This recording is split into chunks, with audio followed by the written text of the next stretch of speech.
Hello everybody, welcome back to the shop on this Saturday night episode Bob TV. We have got this Thunder Chief really close to being done. Okay, I got the linkages all done. The only thing I need to do to the wings is squirt that blue, bolt the wings gear in. Okay, I've got the turbine fitted the right distance. We got 3/4 of an inch to this lip, and where they count, people, that they don't count the bells. It needs to be 1 inch from the front of the tube to the back of the turbine. 1 inch. They don't never count the bells. Remember that. Okay. Now this is straight up. You center these two holes right here, and right there in the center is that Caro plug. Okay, 3-cell LiPo, guys, what we was using. When I was talking about that, we was talking about maybe a 4-cell A123. Okay, we're going with the 3-cell LiPo. They said any 3-cell LiPo, any 3-cell. I don't know why the book says that. Not to go over that C rating, you know, but we're at 35 C, so we're good. And I got the tanks in it. I got the chute system in it. It's under there, same place it was. It's working. I done got all that dialed in. And Ollie, I got you a little bit faster response time on that chute. Okay, the door opens. The closest I can get that is 1 second. That's the closest I can get it. And then I got a 3-second delay from the time the fork goes down to the time the door shuts. So you got 3 seconds to get the chute in. But you already got it, you know, roll it up first. And then that gives you 3 seconds to put it in there. And then the door shuts. That's as much as I can go on that. Okay, but there's still a little bit of delay from the time that hits the switch. You know, there's about a second delay that I just can't get rid of. That's just in the system, buddy. So you just about 2 seconds before your wheels touch down, hit that chute. Just like you did in California. I was going to show you guys what I was using. I got these gear door sequencers. Okay. Now, what I can do on the, I got 2 of these left because we had one for the canopy, and you know, and one more for something else, the gear doors. Okay, but now we got servos. Okay, we ain't got no air system no more. So what I'm going to do is I'm going to use this one for the front. Okay, so it'll all be up there real contained, real neat. We won't have to run a bunch of extension cords in the back, and this one in the back. If we use 2 of them, I got them. They're yours, and it'll save from running a bunch of extension cords back there. And I won't have to put like a 4-way Y harness for the servos, and the timing will be a little different. I can adjust this for 13 seconds. Okay, I was reading a book today. Did a lot of reading.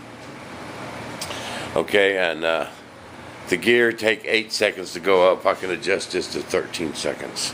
So that's no problem right there. Okay. The main's going to go up a little faster. We can make that door shut a little sooner.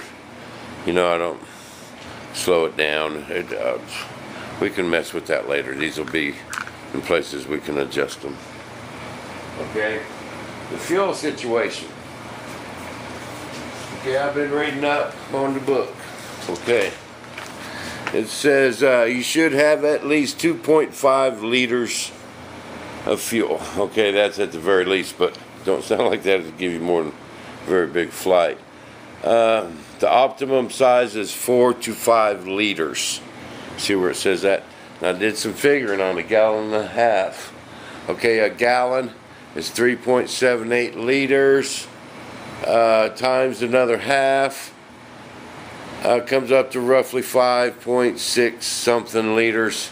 So we got like 5.5 liters, okay? And it's saying that should get you a 6 to 8 minute flight from 4 to 5 liters.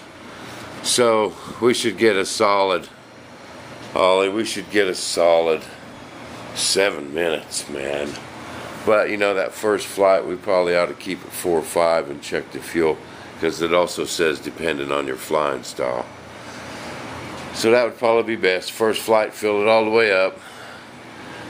Keep it up for 4 or 5 minutes, you know, but mark it on the radio or a stopwatch. I got a stopwatch, so we know exactly how long you was up, and then we can drain the fuel back out of it and see what you got left, and get you dialed in on that.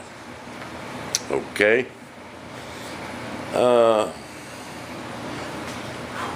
was doing some checking on this smoke system, and I think that's how he's got it, guys.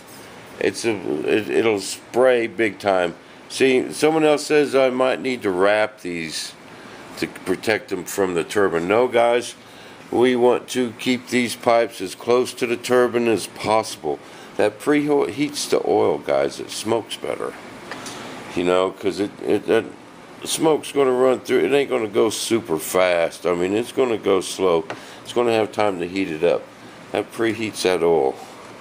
That is perfect. That is a perfect set of smoke tubes. Okay, now Ollie,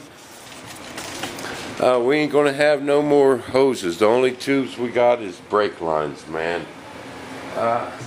We can get in here and do this. I'm gonna run the wires along this way so we can plug everything in out here and put the wings on. If I don't put that middle duct on, we ain't gonna have to pull this turbine out to put these wings on and off. Now that we ain't got all them fittings and I know a little more about it, we ain't gonna be able to, we're gonna be able to just put the wings on. Bam, right there, man. So we won't have to pull that turbine out, because I don't really want to pull it out because of the smoke system. Okay, I do gotta disconnect. I'm gonna put in your smoke line. I got one of these big old things right here. I'm gonna put this on your smoke line, so it will be easy to disconnect. But man, every time we do that, you got to have a paper towel wrapped around this, you know, because, well, we also got a shut off. That I'll put back here too. So we can shut the oil off. I mean, you got to be careful with that oil, man. You get it in your plane and it is a mess. That's the worst thing about this. Okay, this is the smoke pump. Okay, it says to keep this away from your electronics and stuff. So I'm going to mount it right up there on top of these tanks. Okay, bam. Perfect spot, out of sight, out of mind. And we'll just run a couple extension cords. This one, Ollie, I got a couple of these batteries. We can put an A123 on it. I'll bring some batteries, Ollie. So I got some small LiPos like this. I got a couple of them.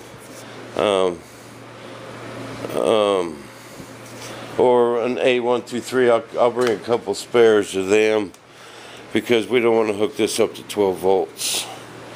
So we're just going to have to run its own battery. But no big deal, Ollie. I think we're going to need a little bit of weight up there. You know, I got some weight off this tail end. You got new stabs back there, but we got a bigger turbine, so I kind of made up for that. And most of the lightning I did in the nose. So we might have to, I don't know, we got lighter wings too. I'm hoping we don't have to put very much. Remember in California we had all that lead out of there, and it was still a bit nose heavy. So I'm thinking we ain't gonna have to do much. Calvin's coming over tomorrow afternoon. We're gonna weigh it. He's bringing some bathroom scales. I got one. He's bringing 2 more, so we can just put it on the wheels and weigh them all 3 at the same time, and then add the 3 numbers, and that'll tell us the weight of the plane. I'm thinking low 40s, buddy. I'm serious. I'm serious as a heart attack, if not My ultimate goal is 39, but anyway, the battery's flashing. One more thing. I got the turbine stuff all mounted. Got a little board painted up today. It is going right there. Oh, except the other way. These lines go that way. And this battery's fixing to go dead. See, I had all our retract stuff there earlier, but man, that's just a perfect spot for that. You know, out of sight, out of mind. I'm going to put the readout board up here that, you know, we can plug into, and it's got the little button on it. I'll put that up front, but there ain't going to be a whole lot up here. You know, there's going to be your receiver, and that's about it. I'm even thinking about putting your brake valve, like right here.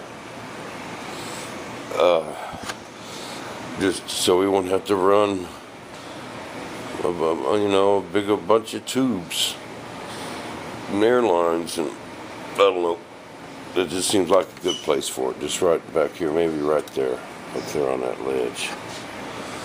But we're getting there, buddy. And these are all just ready to run up here. I got to put 2 more tubes in there. I was waiting to get them tanks in there. I checked them tanks one more time. I filled them up to the brim, and not one drop of water, guys. Figured out how to lay up them tanks. Just lay them up wet, no vacuuming.